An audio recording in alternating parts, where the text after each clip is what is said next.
I was born and raised in Illinois, and the streets, the fields, and the cold winds of this state shaped me into the woman I became.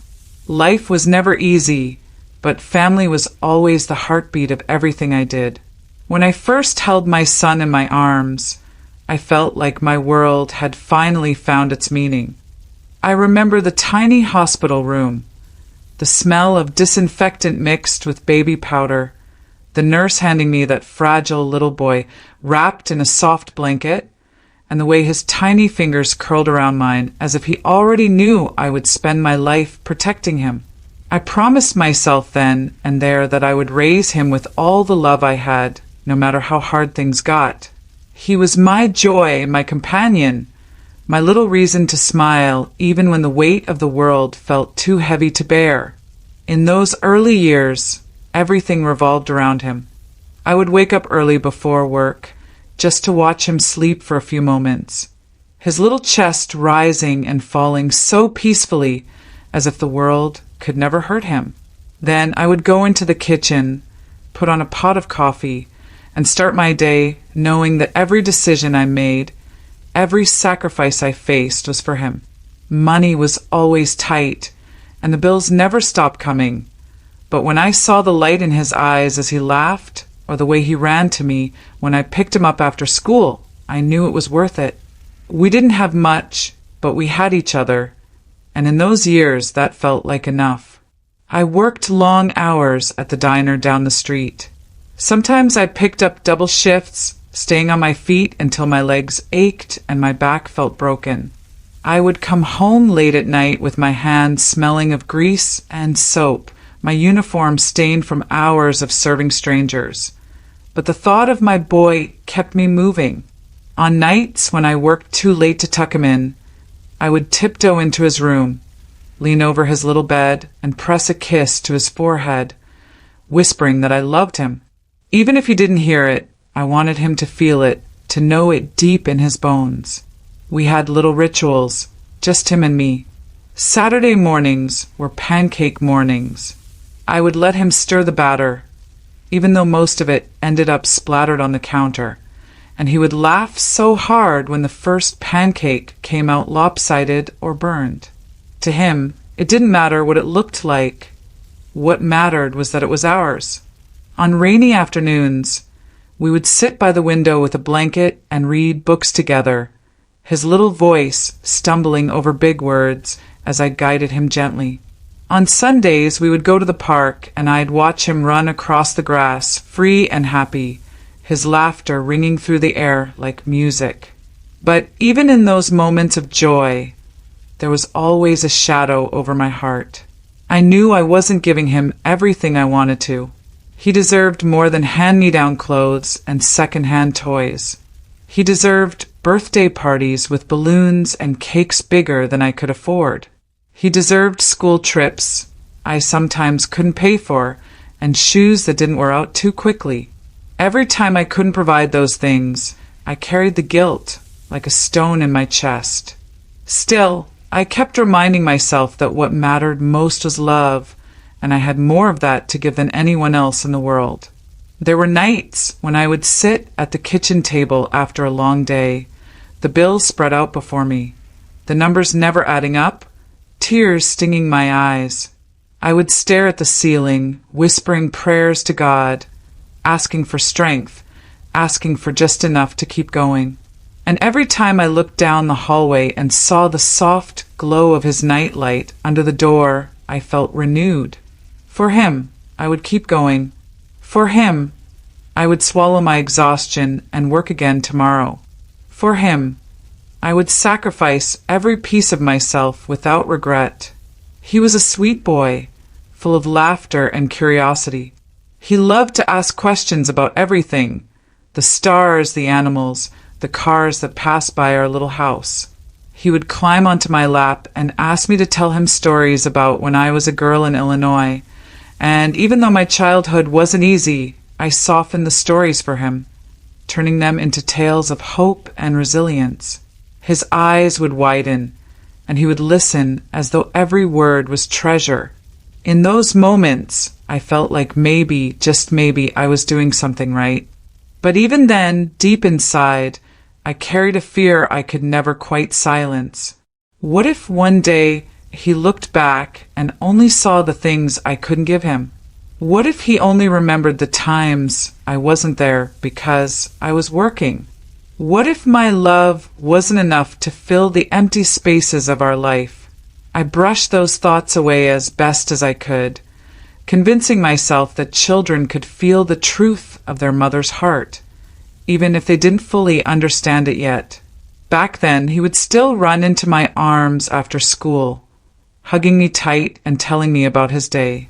His little voice carried stories of playground adventures, math problems he solved, and friends he made.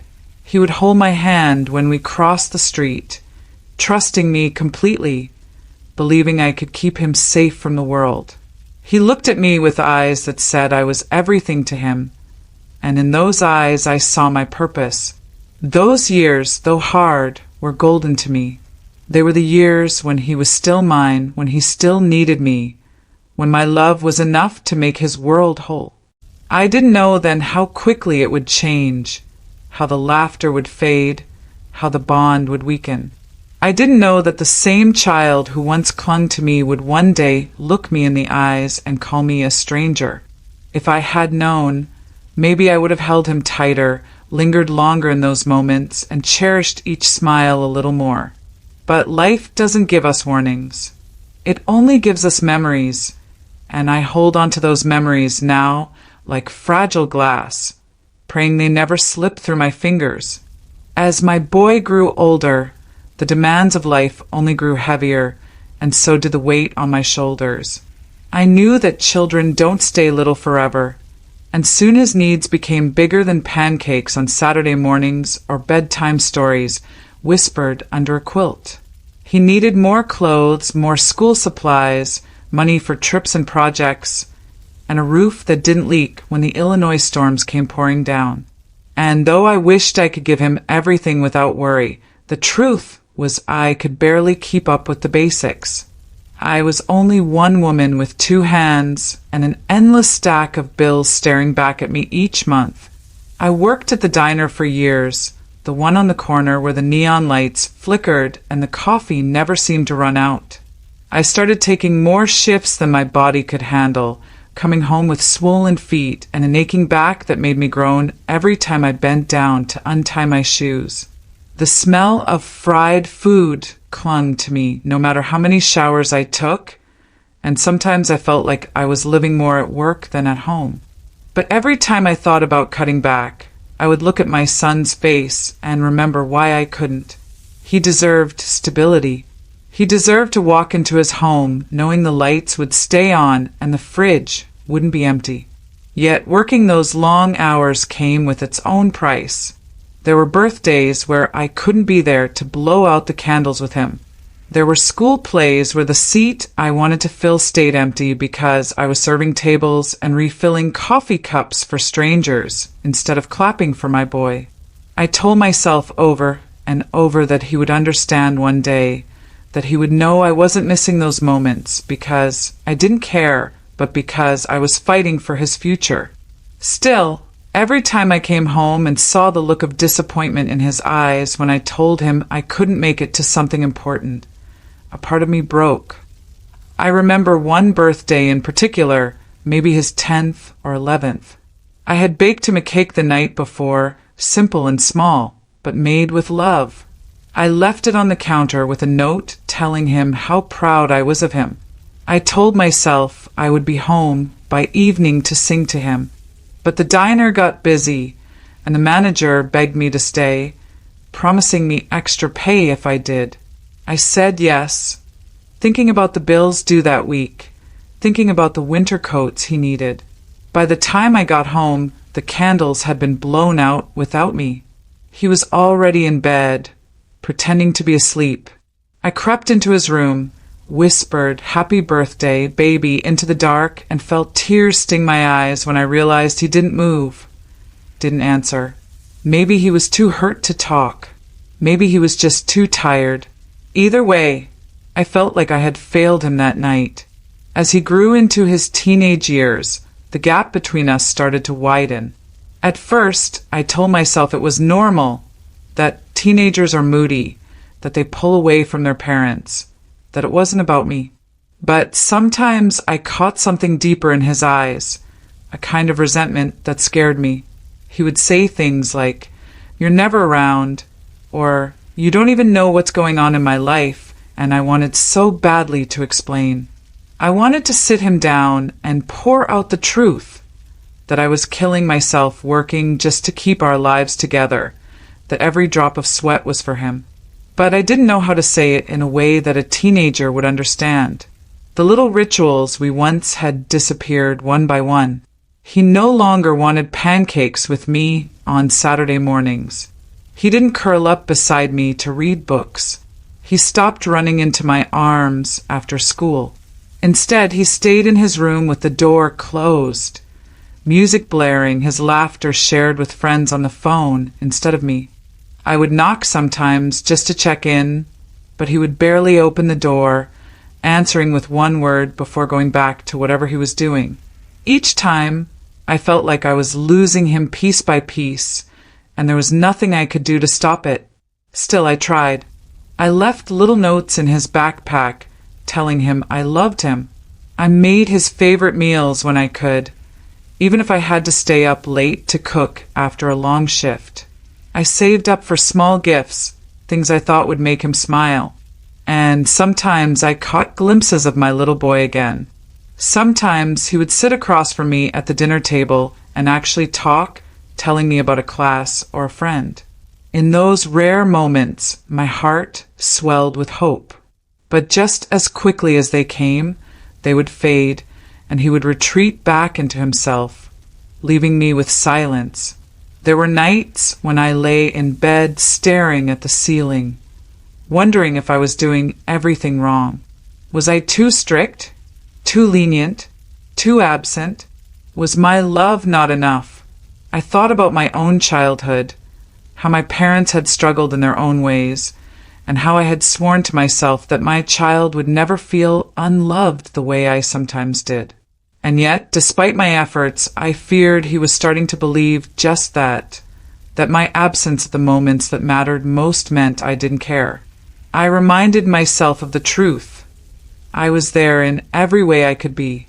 I was there in the meals I cooked, in the clothes I washed, in the shifts I worked until my body ached. I was there in the quiet prayers I whispered each night, asking God to watch over him, asking for strength to keep going. I was there even when he didn't see me. But as much as I told myself that, I couldn't shake the fear that maybe, in his eyes, my presence had never been enough. Those years were some of the hardest of my life. I carried the weight of two worlds, working to provide and aching to be present. I wanted to be both, but I couldn't split myself in two. And though I kept going, though I never gave up on him, I felt the distance between us grow like a wall being built brick by brick. I thought that one day when he was older he would understand, that when he looked back he would see the love behind every sacrifice, the devotion behind every choice. I believed time would heal the gap, but I didn't know then that time would only deepen the wound, and that one day the boy I had raised would look at me with cold eyes and call me a stranger. Teenage years have a way of changing a child in ways a mother can't always prepare for. I had seen other parents go through it, watched friends of mine shake their heads as they spoke about how their sons or daughters suddenly became strangers in their own homes. But when it began to happen to me, when I felt my own boy slipping away, it was a kind of pain I couldn't have imagined. My sweet child, who once clung to my side, began to pull away so fast it left me breathless. And no matter how hard I tried to hold on, it was like grasping at air. The signs started small. He stopped sitting with me at the table for meals, saying he wasn't hungry or that he had already eaten. He closed his bedroom door and started spending more time behind it. And when I knocked, the answers were short, one word, sometimes not even that. His voice lost its warmth with me, replaced by a tone I didn't recognize, one that sounded more like annoyance than love. At first, I brushed it off, telling myself this was what every teenager did. I told myself it was just a phase, that the boy who used to laugh with me at pancakes and curl up beside me to read would come back once he grew tired of being independent. But the more I waited, the further he drifted. School became a world he didn't want to share with me. I used to know every detail, what subjects he liked, which teachers frustrated him, the names of his friends. But suddenly it was like pulling teeth to get even a small glimpse. When I asked how his day was, he shrugged. When I asked if he needed help with homework, he said he didn't. I tried to sit beside him anyway, but he pushed me away with his silence, and slowly I learned to leave him be. That learning, though, didn't mean it hurt any less. There were times when his words cut sharper than any knife. One evening, after I had come home late from the diner, he looked at me and said, "You were never around, Mom. You don't even know me." I remember standing there, my uniform still on, my body aching from hours of work, my heart crumbling inside. He had no idea how much I gave, how many nights I cried alone because I wanted to be there and couldn't. To him, all he saw was the absence, the missed games, the empty seat at his school events. He didn't see the rent being paid, the electricity bill that kept his video games running, the meals that were on the table because I had traded time with him for hours at the diner. I wanted to scream that at him, to shake him and make him understand. But instead, I just stood there, swallowing the pain, because arguing with him would only drive him further away. His friends became his world. I would hear the muffled sound of his laughter through the walls as he spoke on the phone for hours. He shared his stories with them, his jokes, his secrets, the same things he once shared with me. I couldn't help but feel like I had been replaced, like there was no room for me in his new world. Sometimes I would see him leaving the house, backpack slung over his shoulder, heading to spend time with people I barely knew. I would ask questions, "Where are you going? Who will be there?" But my questions were always met with eye rolls or cold replies. And when I pressed too much, he would say, "Why do you care? You don't even know me anymore." Those words sank into me like stones, heavy and unrelenting. Still, I didn't stop trying. I held on to the small things, the rare moments when his guard slipped. Sometimes, late at night, I would hear him come into the kitchen for a snack. I'd follow quietly, sit across from him at the table, and for a few minutes we would talk.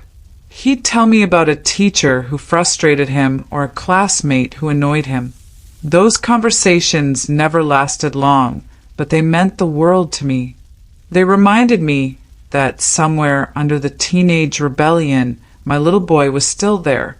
I clung to those scraps of connection, desperate to believe they would grow back into something bigger. But with each passing year, the distance grew deeper. The look in his eyes changed. There was a time when his gaze toward me was filled with love and trust. But now, more often than not, it was filled with something colder. Resentment, anger, disappointment. It was as if he held me responsible for every moment I wasn't there, for every memory he felt he missed. And maybe in his eyes I was to blame. I tried to explain, to tell him that I had always been doing it for him, but my words never seemed to reach him. He would look at me with that blank stare, and I knew he wasn't listening. I started to feel invisible in my own home. The boy I had raised, the boy I had loved with every piece of myself, seemed to see me as nothing more than a figure passing through, a background presence he didn't need. I would cook meals, but he would eat in his room. I would try to ask about his plans, but he would shut me out. Sometimes, when he walked past me in the hallway, it was like I wasn't even there. And each time that happened, a little piece of me broke. There were nights when I cried quietly into my pillow, not wanting him to hear. I asked myself over and over, what did I do wrong? Did I hug him enough? Did I listen enough? Did I make him feel loved? Or did I let him believe I cared more about work than about him? I tried to remind myself of the truth, that every sacrifice I made was out of love, that every missed birthday or school event was because I was fighting to keep his world steady. But the doubt never left me. It gnawed at me in the silence, whispering that maybe, just maybe, I had failed. I thought about my own parents during those years. I remembered how they struggled in their own ways, how they couldn't always be there for me, and how I had sworn I would never let my child feel that way. But now I feared I had repeated the same mistakes, even when I tried so hard not to. The cycle of sacrifice and absence seemed to carry on, and I didn't know how to break it. The distance between us became more than just physical. It became emotional, spiritual, unspoken.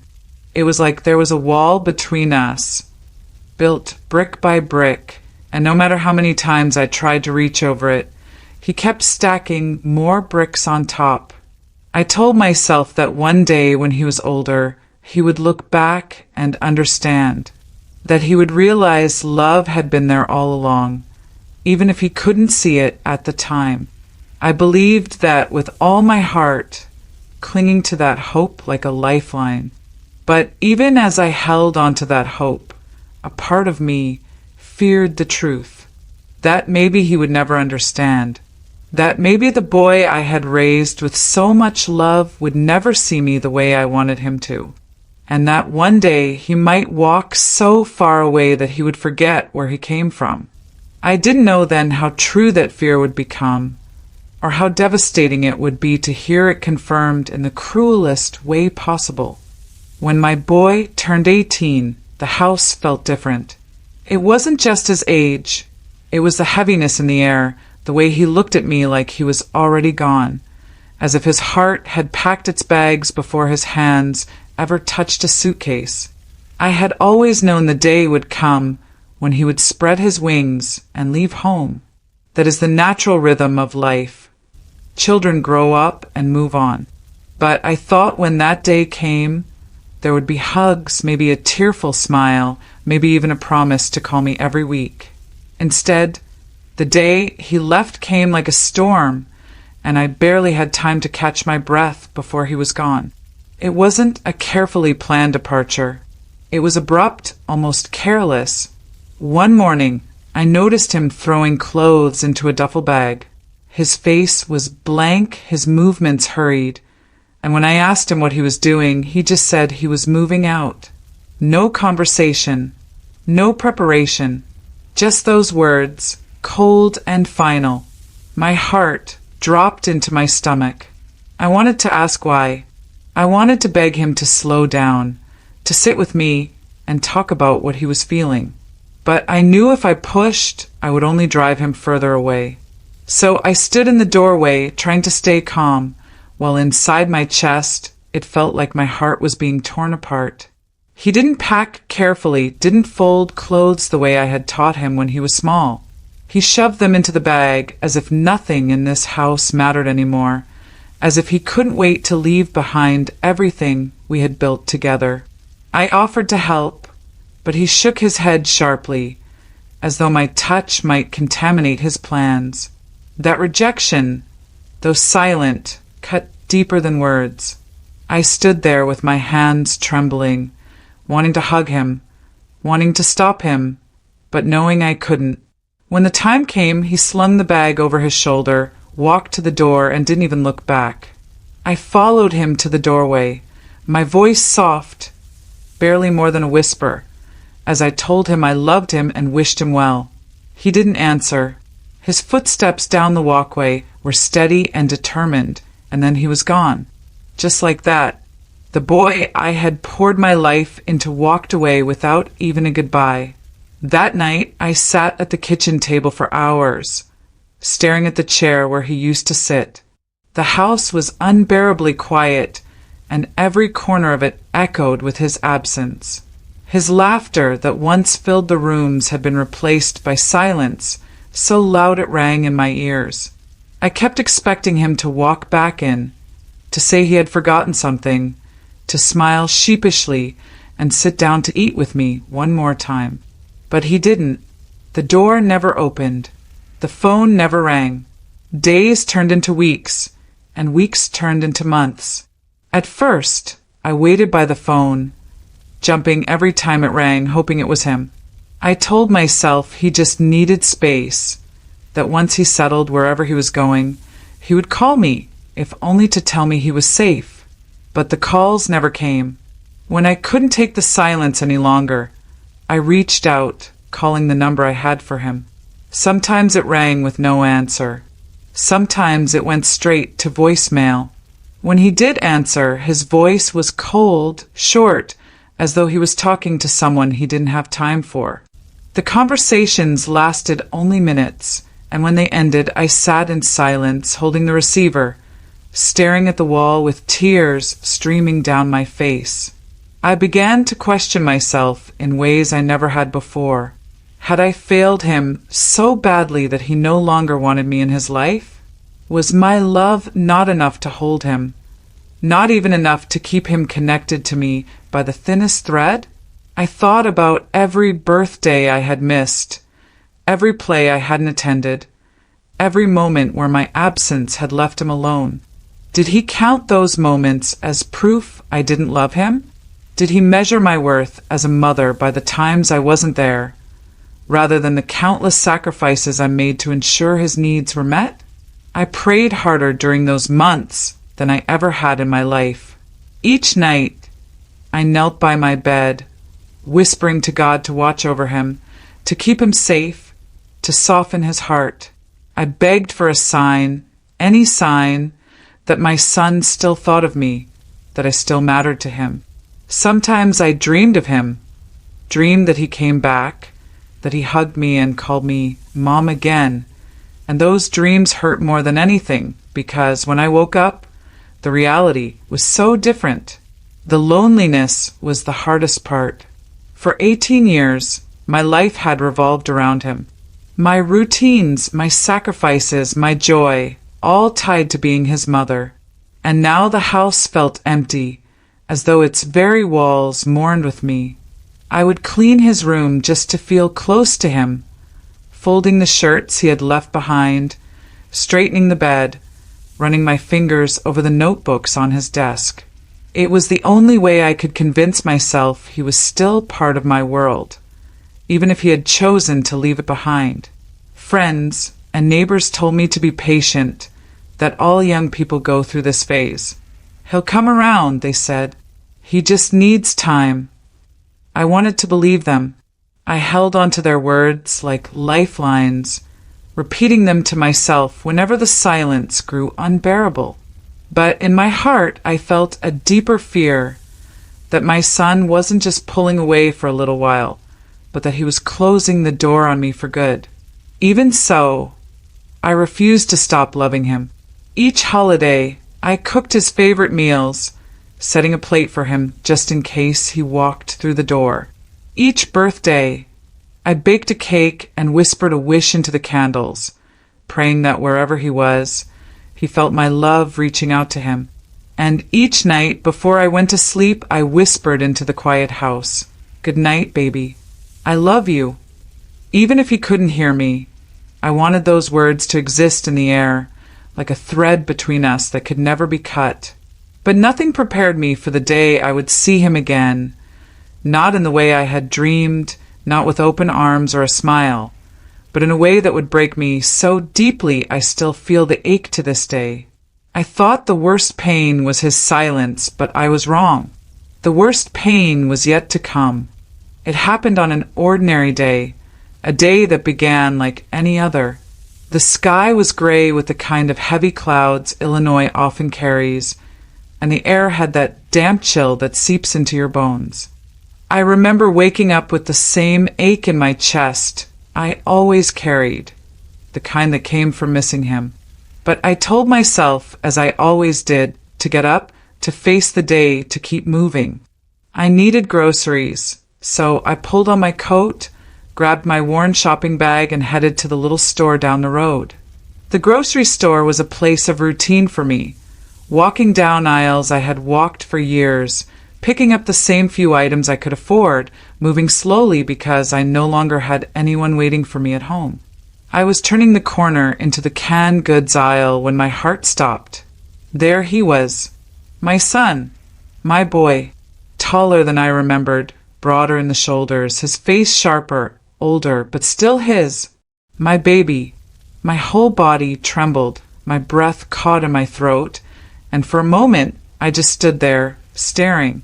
It felt like a dream, like my prayers had been answered, like maybe this was the moment God had prepared me for, the moment my son and I would finally reconnect. I wanted to run to him, to throw my arms around him, to tell him how much I loved him and how I had missed him every second of every day.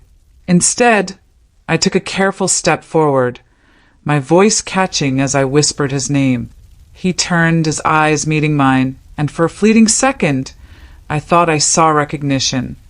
Thought I saw that little boy who used to run into my arms. But then his face hardened, his jaw tightened, and the light I hoped for wasn't there. He looked at me as if I were no one, as if I were just another face in a crowd of strangers. "Hi, sweetheart," I managed to say, my voice trembling. My hand shook so badly I had to clutch the cart to keep myself steady. I tried to smile through the tears filling my eyes. "It's me. It's Mom." He stepped back, his expression cold and unreadable. Then, in a voice so sharp it sliced right through me, he said, "Sorry, you've got the wrong person." The words hit me harder than any blow ever could. For a moment, I thought I must have misheard, that he was joking, that he would break into a smile and hug me. But he didn't.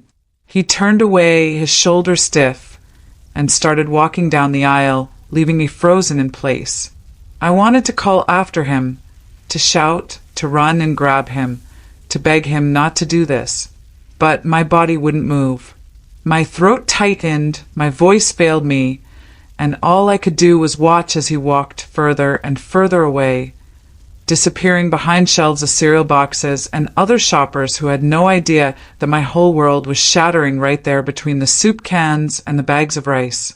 When I could finally move, my legs felt weak, like they might give out under me. I leaned against the cart, gripping it until my knuckles turned white. The store seemed to spin around me, and all I could hear were his words echoing in my head. "You've got the wrong person." I replayed them over and over, each time cutting deeper, each time reminding me that the boy I raised, the boy I loved, no longer claimed me as his mother. I don't know how long I stood there. Minutes? Hours? Time didn't make sense anymore. Eventually, I forced myself to finish my shopping, though I couldn't tell you what I put in the cart. My hands moved on their own, picking things up, putting them down, but my heart wasn't in it. My mind was trapped in that moment, in the look on his face, in the sound of his voice rejecting me. The cashier asked how I was, and I nodded, smiling faintly, because how do you tell a stranger that your child has just denied you? How do you explain that you feel like your whole existence has been erased in an instant? I carried my groceries out into the gray day, the weight of the bags nothing compared to the weight in my chest. When I got home, I put the groceries away mechanically. Then I sat at the kitchen table, the same table where I had once shared meals and laughter with him, and I broke down. I cried harder than I had ever cried before, sobs racking my body until I could barely breathe. I pressed my face into my hands, whispering his name over and over, as if saying it might bring him back to me. But he didn't come. The house stayed silent. That night I couldn't sleep. I lay awake, staring at the ceiling, replaying every moment of his childhood, every sacrifice I had made, Every time I had whispered, "I love you," when he was asleep. How could the boy I raised call me a stranger?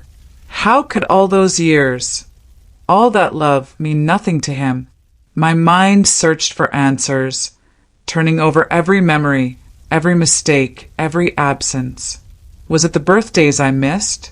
The school plays? The late nights when he felt alone while I was working? Did he keep a list in his heart of every time I wasn't there, erasing every time I was? The pain was unbearable. It wasn't just rejection, it was erasure. It was as if I had never existed in his life at all. And yet I couldn't hate him. Even in that moment of devastation, my heart still loved him. That was the cruelest part. No matter what he said, no matter how much he hurt me, he was still my boy. The bond may have been severed on his side, but on mine it was unbreakable. In the days that followed, I moved through life in a haze. I went to work, I paid bills, I cooked meals for one, but inside I felt hollow. The grocery store encounter replayed in my mind again and again, each time leaving me raw and broken. People around me went on with their lives, smiling, laughing, living, while I carried a wound no one could see. I told no one at first. It was too painful to speak, too humiliating to admit that my son had denied me. To say it out loud felt like giving the rejection even more power. So I kept it locked inside, carrying it silently like a stone in my chest. Only God heard my cries at night. Only He knew how deeply I was hurting. But the truth was clear. My son had chosen to see me as a stranger. And though it broke me, though it made me question everything about my worth as a mother, I couldn't stop loving him. That love was my curse and my blessing. It hurt me, but it was also the only part of me that felt alive. Broken Heart, that's part 5, about 1,000 words. Sleep became a stranger to me after that day. Night after night, I lay awake in the darkness of my little Illinois home, staring at the ceiling, the shadows of the past swirling all around me. Every time I closed my eyes, I heard his voice echoing back to me, sharp and cold. "Sorry, you've got the wrong person." Over and over, those words repeated in my mind like a cruel lullaby, reminding me that the boy I had raised, the boy I had loved more than life itself, no longer saw me as his mother. Some nights I tried to fight it. I buried my face in the pillow, clenched my fists, told myself to stop thinking about it. But grief has a way of sneaking in no matter how tightly you close the door.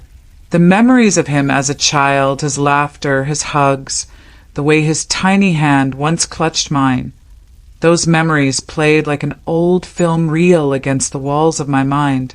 They comforted me for a split second, then stabbed me with a sharp reminder that those days were gone and would never return. I began questioning myself in ways that left me hollow. Had I been a bad mother? Was my love not enough? Did I make so many mistakes that my son could no longer see me as family? I thought about every moment I had missed. The birthdays when my chair at the table was empty, the plays where he scanned the crowd and didn't see me, the soccer games where his eyes searched the bleachers in vain. I told myself back then that he would understand one day, that he would grow old enough to see the sacrifices I made. But now, I wondered if all he had seen was the absence, the empty spaces where my presence should have been. I replayed the choices I had made. I remembered standing in the diner, tying on that apron, serving strangers while my boy was blowing out candles at home without me. I remembered the long hours, the aching body, the weariness I carried like armor. I told myself I was doing it all for him, and maybe I was. But perhaps he had only seen the distance, not the love hidden inside the sacrifices. Did my long hours translate as neglect in his young eyes? Did he grow up believing I chose work over him? The thought tore at me, left me gasping in the dark. There were moments when guilt became so heavy I could hardly breathe. I would sit at the kitchen table late into the night, my hands gripping a cup of tea that had gone cold, staring at the chair where he once sat. I could almost hear his little voice again, chattering about school, laughing at a silly joke. And then reality would crash down. The chair was empty, the house was silent, and my son had denied me in front of strangers. That kind of wound doesn't just hurt. It eats at you, piece by piece, until you wonder if there's anything left of yourself at all. Friends told me to let it go, to live for myself, to stop waiting for someone who had already turned his back on me. They meant well, I know they did. But how does a mother let go of her child? How does a woman erase 18 years of nurturing, of sacrifice, of love poured out in every corner of her being? I couldn't. No matter how hard I tried, I couldn't stop loving him. Even when love felt like the sharpest knife, I couldn't put it down. I started talking to God more than ever. Each night, I knelt at the edge of my bed, my voice cracking as I prayed. I didn't pray for myself. I prayed for him. I prayed that wherever he was safe, that he had people who cared for him, that his heart would one day soften and find its way back to me. I prayed that the anger he carried, whatever it was rooted in, would dissolve with time. Sometimes I begged God for just one small sign, a phone call, a letter, even a dream that felt real enough to remind me that I wasn't completely erased from his heart. But the silence remained. Silence became the cruelest companion of all. I heard it in the empty rooms of my house, in the spaces where his laughter used to echo. I heard it in the grocery store when I walked past young mothers holding their children's hands, their little ones chatting endlessly, unaware of how precious those moments were. I heard it in church when other families sat together, when sons leaned over to whisper to their mothers, when daughters hugged their parents after service. That silence screamed louder than any sound I had ever known. The ache inside me grew unbearable at times. I thought about calling him again, but the fear of hearing his rejection once more kept me frozen. I didn't know if my heart could survive another wound like that. I thought about writing letters, pouring my soul onto paper, but then I wondered if he would even open the envelope. Would he throw it away unread? Would my words fall on the same deaf ears that had walked past me in the store? And yet, despite it all, despite the sleepless nights and the endless ache, I couldn't extinguish the hope. That was the paradox of my pain. I was broken, but I still believed. Somewhere deep inside, a tiny voice whispered that maybe one day he would remember. Maybe he would look back and see the love behind the sacrifices, the devotion hidden in the long hours. Maybe he would realize that though I wasn't perfect, I had given everything I could. I began clinging to small rituals just to keep myself steady. Each night before bed, I whispered good night to him, even though he wasn't there. Each morning, I prayed for him before I even made my coffee. On his birthday, I baked a cake, lit a candle, and sang quietly to myself, my voice trembling as I blew out the flame with a wish that he would come back to me. These rituals may have seemed foolish to others, but they kept me connected to him, even if only in spirit. The world may have called me foolish, may have told me to move on, but my heart knew the truth. A mother's love doesn't end when her child rejects her.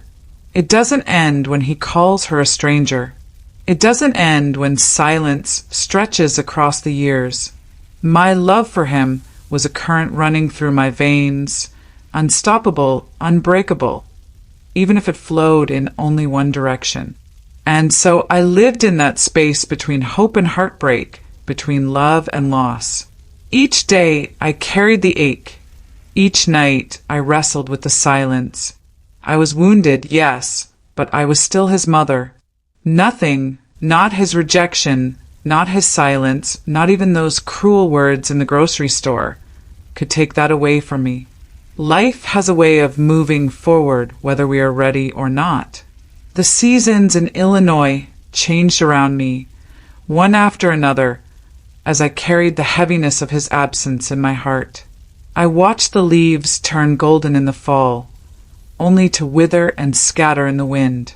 I watched snow blanket the ground, pure and silent, as though the world itself had paused in mourning with me.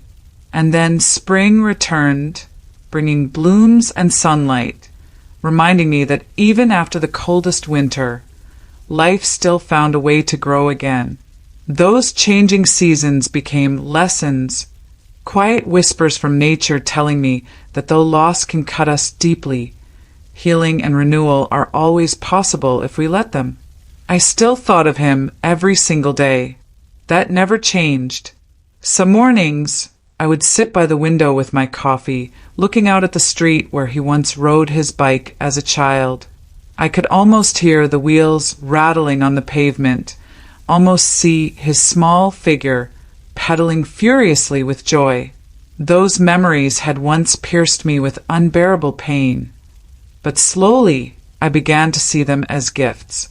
They reminded me that those days were real, that I did hold joy in my hands once, that I did have the blessing of being his mother in the truest sense. No one could take those memories away from me, not even he himself, no matter what he said. In time, I came to understand something important. We do not control how others see us, not even our own children. We can pour our souls into raising them, we can sacrifice, we can love with every fiber of our being. But in the end, they choose how to remember us. They choose whether to hold on or to let go. For so long, I had blamed myself, carrying guilt like a heavy stone, believing that I had failed him. But as the years passed, I began to see more clearly. I was not perfect, no mother is, but I had given him everything I could. I had done my best with what I had. And sometimes, even our best is not enough to satisfy another's heart. That realization brought me a kind of peace. It didn't erase the pain, but it softened it. It allowed me to breathe again, to smile again, even if only for small moments. I began to cherish the little blessings still present in my life. The neighbor who brought me fresh bread from the bakery, the old friend who stopped by for tea, the church community that wrapped me in their prayers. I realized that love had not left my life entirely. It still surrounded me in quiet, unexpected ways. I just had to open my heart enough to see it.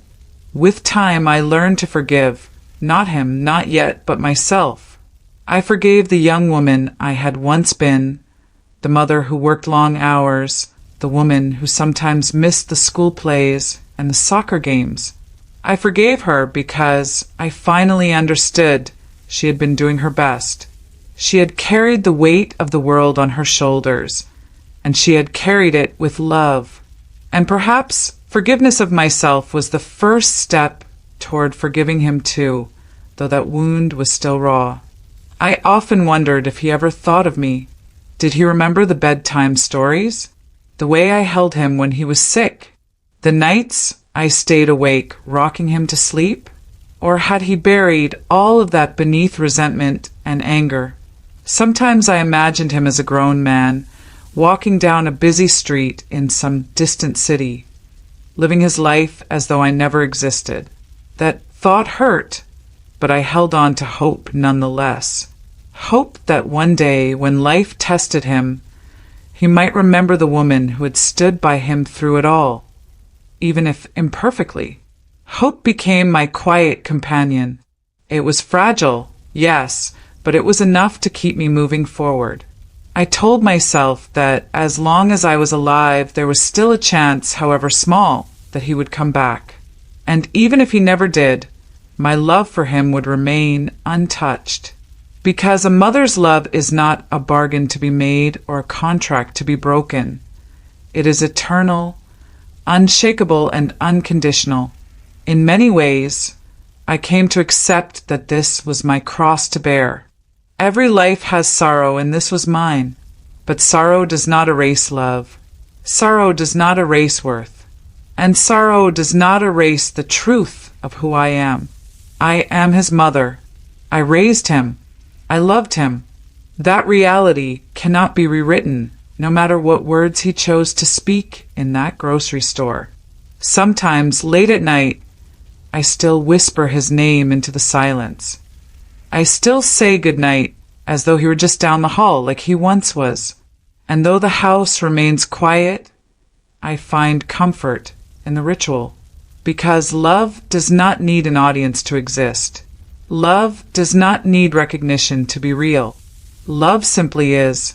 So if you ask me today what I have learned from this journey, I will tell you this. Life does not always give us the endings we dream of. Children do not always return. Love does not always get acknowledged. But that does not mean our efforts were wasted, nor does it mean our love was in vain. It means only that we lived, we gave, we cared with all our hearts. And that is enough. I still keep a light on in my heart for him. Perhaps one day he will see it and find his way back. Perhaps he never will. But either way, I will keep it burning. Because that is what mothers do. We love even when it hurts. We love even when we are called strangers. We love because it is who we are. And though my story is marked with pain, it is also marked with resilience. I may have been broken, but I am still standing. I may have been rejected, but I am still loving. And as long as breath fills my lungs, I will continue to be what I have always been, a mother.